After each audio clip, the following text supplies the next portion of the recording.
Om Swastiastu. Terima kasih atas kesempatannya.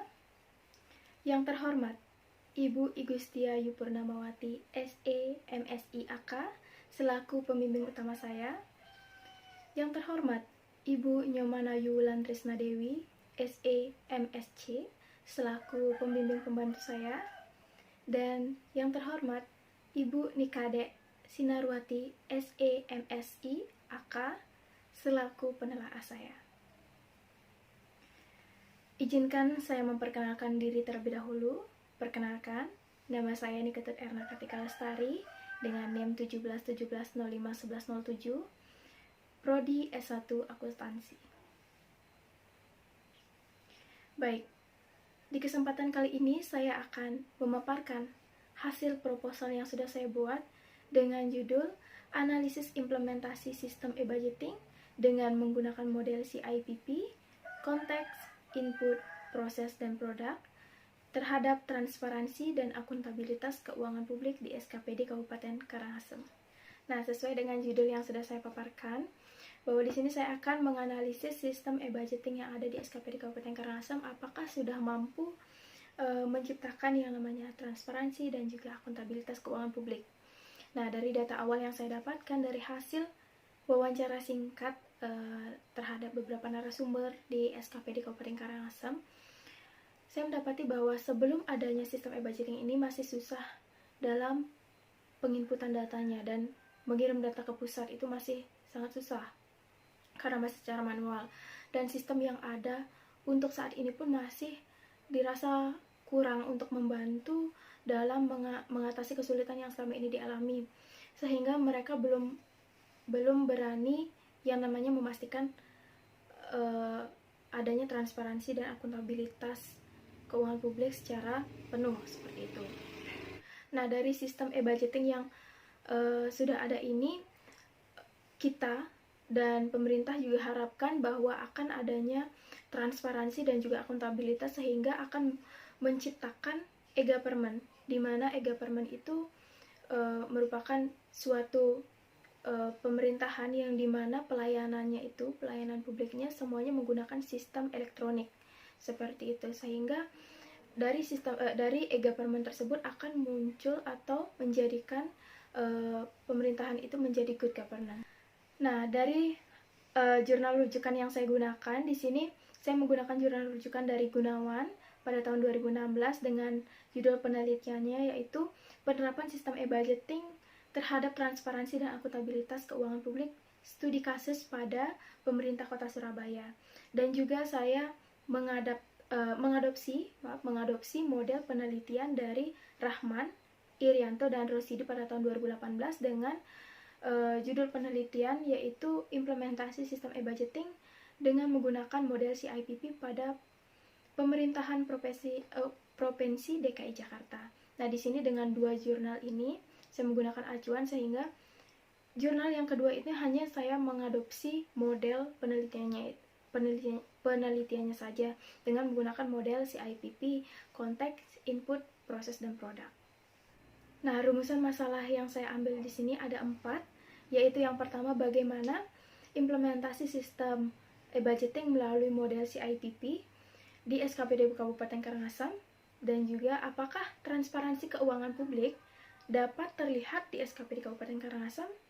Yang ketiga, bagaimana akuntabilitas keuangan publik dapat berjalan seiring dengan adanya transparansi keuangan publik di SKPD Kabupaten Karangasem.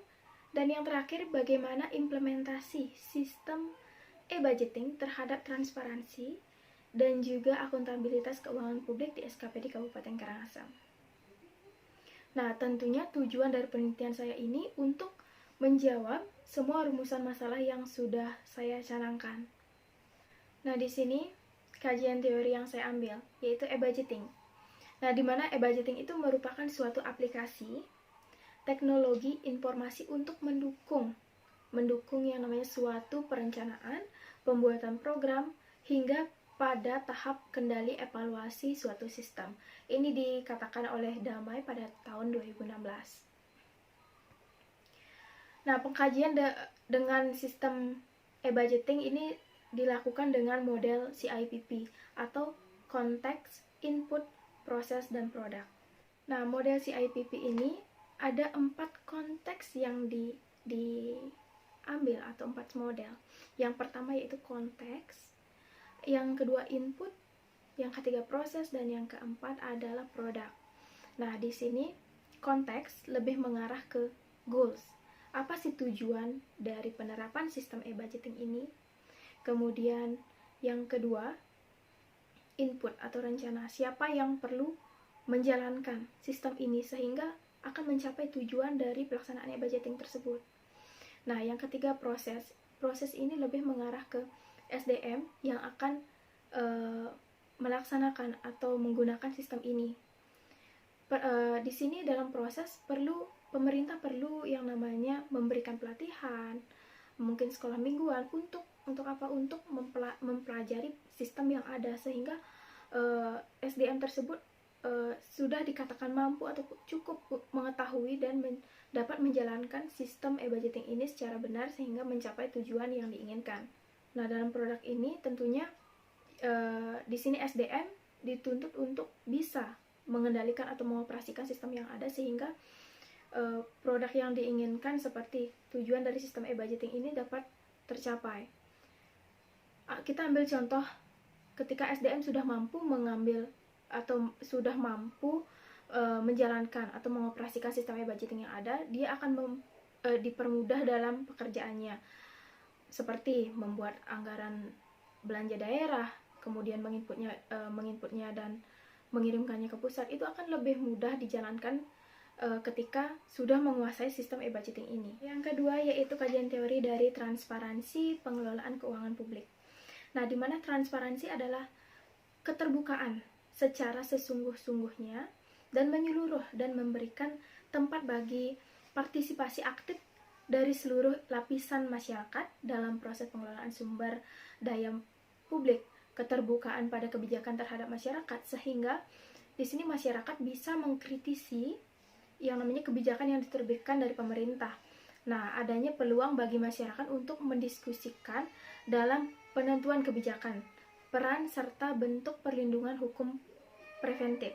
Nah, peran serta ini dapat berupa pengajuan, keberatan dalam pengambilan kebijakan yang dilakukan oleh pemerintah. Nah, ini dikatakan oleh Arfiani pada tahun 2018. Nah, indikator dari transparansi ini ada 4 indikator. Ini dikatakan oleh Ardianto pada tahun 2007, di mana ada yang pertama, ada tidaknya kerangka kerja hukum bagi transparansi. Yang kedua, adanya akses masyarakat terhadap transparansi anggaran. Yang ketiga, adanya audit independen yang efektif. Dan yang keempat, adanya keterlibatan masyarakat dalam pembuatan keputusan anggaran. Nah, di sini dimaksudkan agar pemerintah tidak hanya membuat keputusan secara pribadi atau sepihak, karena masyarakat juga akan mendapatkan imbasnya seperti itu, sehingga masyarakat juga perlu tahu apa yang akan dilakukan oleh pemerintah ke depannya sehingga tidak akan merugikan masyarakat seperti itu. Oke, untuk kajian teori akuntabilitas keuangan publik, di sini saya mengambil teori dari Widodo pada tahun 2011 menjelaskan bahwa sebagai akuntabilitas itu sebagai konsep yang berkenaan dengan standar eksternal yang menentukan kebenaran suatu tindakan birokrasi. Nah, tentunya pemerintah ini tidak semata-mata membuat apapun seperti laporan itu tidak hanya semata-mata membuat seperti begitu saja. Tentunya harus ada acuan seperti SAP atau standar akuntansi publik seperti itu. Kemudian pengendalian dari luar atau external control sebagai sumber akuntabilitas yang bermotivasi atau yang memotivasi dan mendorong aparat untuk bekerja keras. Masyarakat luas sebagai penilai objektif yang akan menentukan accountable dan tidaknya sebuah birokrasi. Nah, tentunya akuntabilitas ini juga ada indikator akuntabilitas, yaitu ada 5 indikator ini menurut Savris dan Russell pada tahun 1997. Yang pertama, proses pembuatan sebuah keputusan yang dibuat secara tertulis, tersedia bagi warga dan memenuhi standar administrasi yang berlaku. Nah, yang kedua, akurasi dan kelengkapan informasi yang berhubungan dengan cara mencapai sasaran suatu program. Yang ketiga, kejelasan dari tujuan yang ingin dicapai. Yang keempat, kelayakan dan konsistensi dari target operasional. Dan yang kelima, sistem informasi manajemen dan monitoring hasil. Nah, di sini metode penelitian yang saya gunakan yaitu saya menggunakan model penelitian deskriptif kualitatif dengan pendekatan studi kasus. Nah, di sini menurut Molong pada tahun 2012 mengatakan bahwa penelitian kualitatif ini didasarkan pada upaya membangun pandangan mereka yang diteliti, yang dirinci, dibentuk dengan kata-kata, gambaran, holistik, dan rumit. Nah, penelitian deskriptif kualitatif ini merupakan penelitian yang bertujuan untuk mendeskripsikan dan menjelaskan segala fenomena yang secara mendalam yang terjadi di lapangan pada saat penelitian, seperti itu. Nah, dalam penelitian saya ini, saya juga menggunakan instrumen pembantu, di mana saya menggunakan angket, wawancara, dan dokumentasi. Nah, di sini juga saya menggunakan teknik triangulasi untuk mengimbangi data yang saya peroleh.